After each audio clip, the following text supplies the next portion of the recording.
तवायफ कोई अपनी मर्जी या खुशी से नहीं बनता। लड़कियों के लिए धरती पर कोई नर्क है तो वो है कोठा। इस बदनाम गली में कैद होने वाली लड़की की इज्जत भरे बाजार में नीलाम हो जाती है, जिसकी कीमत आने वाली कई पुश्तों को चुकाना पड़ता है। ऐसे ही नारकीय जिंदगी रह चुकी है नीतू सिंह के माँ और नानी की। लेकिन उनके उस बदतर जिंदगी से निकलकर एक रोशन एवं इज्जतदार जिंदगी को पाने की जद्दोजहद और पा लेने के जज्बे को देसी अर्बनिक की टीम सलाम करती है। नमस्कार दोस्तों, देसी अर्बनिक में आपका स्वागत है। आशा करते हैं आपको वीडियो पसंद आएगी। एक कमाल की अदाकारा जिसका ताल्लुक कोठे की बदनाम गलियों से होता हुआ इंडस्ट्री की मशहूर खानदान की बहू का है, जिसकी नानी और माँ थी कोठे की तवायफ।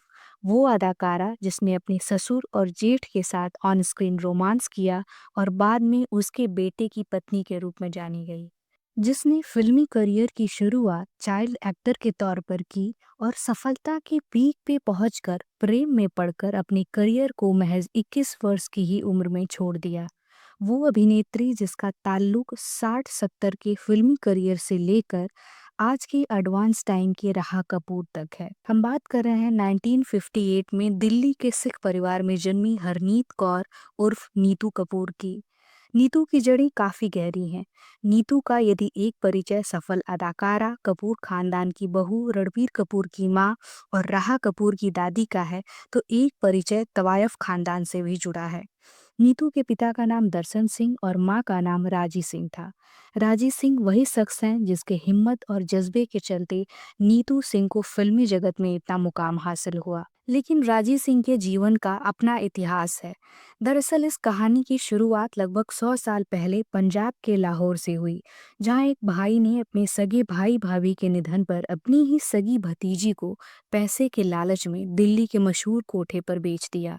उस बच्ची का नाम था हरजीत कौर, यानी नीतू कपूर की नानी।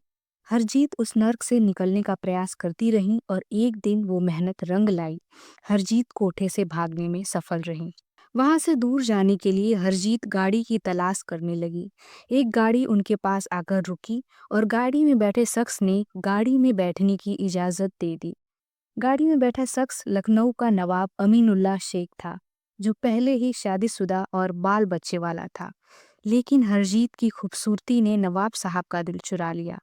नवाब ने हरजीत को हवेली में रहने की इजाज़त दे दी और लगभग 4 साल तक दोनों पति पत्नी की तरह रहे, यानी लिव इन रिलेशन में। लेकिन अचानक एक दिन नवाब साहब की मौत हो गई और नवाब की बीवी बच्चों ने हरजीत को बेघर कर दिया। अब हरजीत दर बदर भटकने लगी। नवाब का दोस्त जमाल खान ने हरजीत को सहारे का धोखा देकर उसे कोठे पर बेच दिया। वक्त ने हरजीत को उसी जगह पर फिर पटक दिया जिस नर्क से हरजीत भागी थी। कभी कभी खूबसूरती भी जिंदगी का बदनुमा दाग बन जाती है।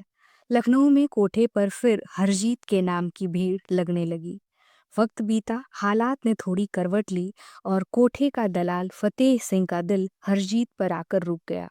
दोनों की शादी इस शर्त पे हो गई कि शादी के बाद भी हरजीत धंधा करती रहेंगी। दोनों की एक बेटी हुई जिसका नाम राजी सिंह पड़ा। लड़की पैदा होने का जश्न कहीं मनाया जाए या ना मनाया जाए धरती पर, लेकिन कोठे की बदनाम गलियों के लिए ये खुशी की बात होती है। राजी को भी 15 वर्ष की उम्र में धंधे में उतार दिया गया। राजी कोठे से इतर फिल्मों में काम करना चाहती थी, लेकिन ये सुनकर आपको हैरानी होगी कि जो हरजीत कौर खुद कोठे पर काम नहीं करना चाहती थी, उन्हीं माँ बाप ने राजी सिंह के धंधे छोड़ने और फिल्मों में काम करने के फैसले पर राजी सिंह को सिर्फ मना ही नहीं बल्कि पीटा भी। कुछ समय बीतने के बाद राजी सिंह भी अपनी माँ की तरह ही कोठे से भाग निकली और वो दिल्ली पहुंच गई। यानी माँ दिल्ली से भागकर लखनऊ आई और बेटी ने लखनऊ से भागकर दिल्ली का रुख किया। राजी ने वहाँ एक मिल में काम शुरू किया। वहीं उसकी मुलाकात वहाँ के सुपरवाइजर दर्शन सिंह से हुई और दोनों ने शादी कर ली। कुछ साल बाद दोनों की एक बच्ची हुई जिसका नाम रखा हरनीत कौर। कुछ समय बाद राजी और दर्शन मुंबई आ गए और जैसा कि राजी को फिल्मों में काम करना था, राजी स्टूडियो और डायरेक्टर्स के दफ्तर पर काम के लिए मेहनत करने लगी, चक्कर लगाने लगी।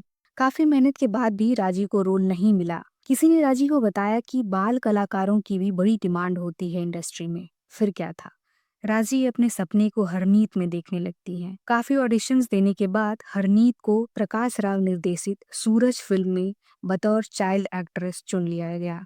फिल्मी जगत में हरनीत का नाम बदलकर बेबी सोनिया रखा गया। 1966 में आई फिल्म सूरज सुपरहिट रही और बेबी सोनिया भी फिल्मी जगत के लिए जाना माना चेहरा बन गई। उसके बाद 10 लाख, दो दूनी चार और दो कलियां जैसी सुपरहिट फिल्मों में सोनिया के किरदार को काफी तारीफ मिली। कुछ दिन बाद राजी ने अचानक बेबी सोनिया के फिल्मी काम पर रोक लगा दिया और बेबी सोनिया को लेकर पंजाब चली गई। ये करने के पीछे उनका एक डर था कि जो बाल कलाकार होते हैं वो बड़े होकर फिल्मों में कामयाब नहीं हो पाते। कुछ साल बाद 1973 में राजी सिंह अपनी बेटी को नीतू सिंह नाम से फिल्म जगत में फिर इंट्रोड्यूस कराती हैं। नीतू सिंह काफी खूबसूरत दिखती थी, एक्टिंग तो बचपन से ही आती थी, लिहाजा काम मिलने में मुश्किल नहीं हुई। के शंकरन की फिल्म रिक्शा वाला में रणधीर कपूर, जो कि आगे चलकर इनके रियल ससुर बने, उनके साथ साइन कर लिया गया। फिल्म फ्लॉप रही और राजी की दूसरी टेंशन ये हो गई कि कहीं नीतू पर फ्लॉप का मुहर ना लग जाए। ऐसे में राजी ने नीतू सिंह का एक हॉट फोटोशूट कराया। नीतू सिंह के वो हॉट फोटोशूट ने इंडस्ट्री में तहलका मचा दिया, क्योंकि 70 का दौर उस हॉट फोटोशूट के लिए तैयार नहीं था, जैसा कि 90 दशक की ममता कुलकर्णी के टॉपलेस फोटोज के लिए नहीं था। अगर आपने ममता के वीडियो नहीं देखी तो चैनल पर देख सकते हैं। और जैसा कि ममता कुलकर्णी के हॉट टॉपलेस फोटोशूट ने ममता को महज 2 सालों में ही ए लिस्ट की हीरोइन में शामिल कराने में हेल्पफुल रहा, वैसे ही नीतू सिंह को भी हर निर्माता अपनी फिल्म में लेने के लिए बावला होने लगा उस फोटोशूट के बाद। 1973 में नीतू ने फिल्म यादों की बारात की, जो कि सुपरहिट हो गई और इसी के साथ नीतू का करियर रफ्तार पकड़ लिया। ढोंगी, कभी कभी, अदालत, जहरीला इंसान, खेल खेल में, अमर अकबर एंथनी, रफू चक्कर, आशियाना, हवस और दीवार उनकी कुछ चर्चित फिल्मों में से एक है। खेल खेल में नीतू सिंह ने पहली बार ऋषि कपूर के साथ काम किया और दोनों एक दूसरे को पसंद करने लगे। वहीं दीवार में नीतू सिंह शशि कपूर के साथ काम की और दीवार काफी चर्चित फिल्मों में से एक साबित हुई।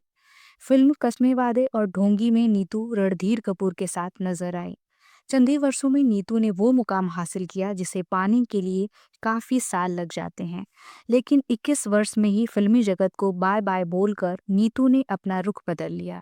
दरअसल नीतू और ऋषि कपूर एक दूसरे से प्यार करने लगे और शादी करने का सोचे।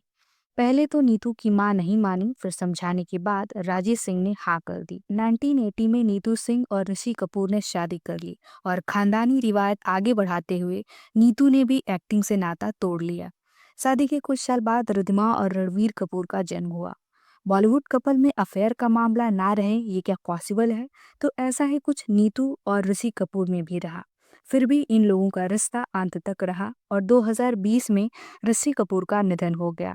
2 साल बाद यानी 2022 में रणवीर कपूर ने आलिया भट्ट से शादी कर ली और रणवीर आलिया की क्यूट बेबी राहा कपूर से तो आप परिचित ही होंगे, जो अपनी क्यूटनेस से लोगों का दिल चुरा लेती हैं। यानी हाल फिलहाल नीतू कपूर को कुछ फिल्मों, रियलिटी शो के साथ साथ राहा कपूर की दादी के रूप में देख रहे हैं।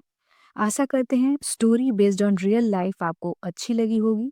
साथ ही नीतू कपूर की फिल्मों का नाम आप कमेंट करना चाहें तो कर सकते हैं। मिलते हैं अगले वीडियो में। नमस्कार, अपना ख्याल रखें।